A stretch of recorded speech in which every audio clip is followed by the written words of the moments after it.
আসসালামু আলাইকুম ওয়া রাহমাতুল্লাহি ওয়া বারাকাতুহু। এই মুহূর্তে বড় খবর। আপনারা জানেন যে আমি মানুষের কাছে বাস্তবগুলো কিছু তুলে ধরি। আপনারা জানেন লোকসভা নির্বাচনে ভোটে নওশাদ সিদ্দিকী 17টা প্রার্থী দিয়েছিলেন। 17টার মধ্যে যখন গোনা না হয় আইএসএফের খাতা খুলিনি, শুধু আইএসএফের নয় সিপিএমের খাতা খুলিনি, পুরো জিরো হয়েছে। তো ভাই লোকসভা নির্বাচন ভোট যখন হয়ে গেছে, এখন ভাই আস্তে আস্তে দেখছি আইএসএফ থেকে সব তৃণমূলে যোগ দিচ্ছে।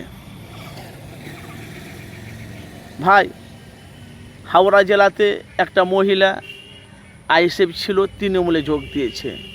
আসমা বিবিকে তো আপনারা জানেন যে পশ্চিমবাংলার মানুষ আনাচাকানে প্রায় মানুষ জেনে ফেলেছে যে আসমা বিবি 2021 থেকে 24 পর্যন্ত নওশাদের সাথে যুক্ত, মানে আইএসএফে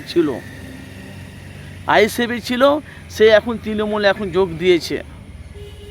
ভালো করে বুঝবেন, কিন্তু আইএসএফের দলটা আমি দেখেন ভাইজান, আমি যা বলি সরাসরি বলি ভাইজান। তো আপনারা বলে যে 2025 মনে হয় তোমার বিধায়ক মানে একটাই ভোট আছে, মানে মুখ্যমন্ত্রীর ভোট হওয়ার আগে একটা ভোট আছে, বিধায়ক একটা ভোট আছে। তো যাই হোক, তো আমি যে বলতে চাই যে মুখ্যমন্ত্রীর যে ভোটটা আছে 2026-এ, ভালো করে বুঝবেন কথাগুলো, আমার মনোযোগ দিয়ে শুনবেন ভাই। বাংলাতে অনেক মানুষ বলছে আইএসএফের দলটা বাংলা থেকে মুছে যাবে, প্লাস কিছু মানুষ তারা বলছে বাংলাতে আইএসএফের দলটা থেকে যাবে।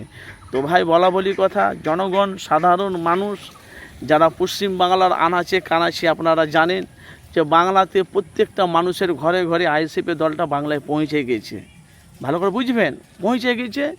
এখন সব প্রায় মানুষ বলছে 2026 আসার আগে আইএসএফের দলটা বাংলায় থাকবে না। আবার কে বলছে বাংলা থেকে মুছে যাবে, কে বলছে বাংলাতে আরও আইএসএফের দলটা বেড়ে যাবে।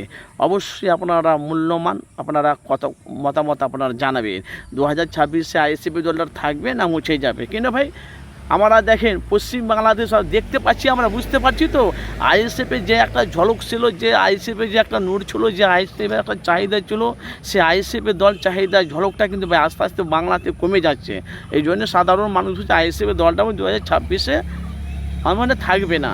তো আপনাদের মতামত কি? কমেন্ট বক্স অবশ্যই মতামত জানাবে। আইএসএফের দলটা বাংলায় আরও বেড়ে যাবে কি? অবশ্যই আপনারা মূল্যবান কমেন্ট বক্সে মতামত জানাবেন।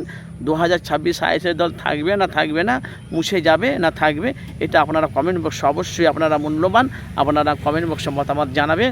যেহেতু বাংলাতে দেখতে পাচ্ছি ভাইজান, ভাঙড় এলাকাতে, ক্যানিংয়ে, এদিকে সব এলাকা যেখানে নওশাদ সিদ্দিকী এমএলএ হয়েছে, ওদিকের মানুষ কিন্তু নওশাদকে চাইছে।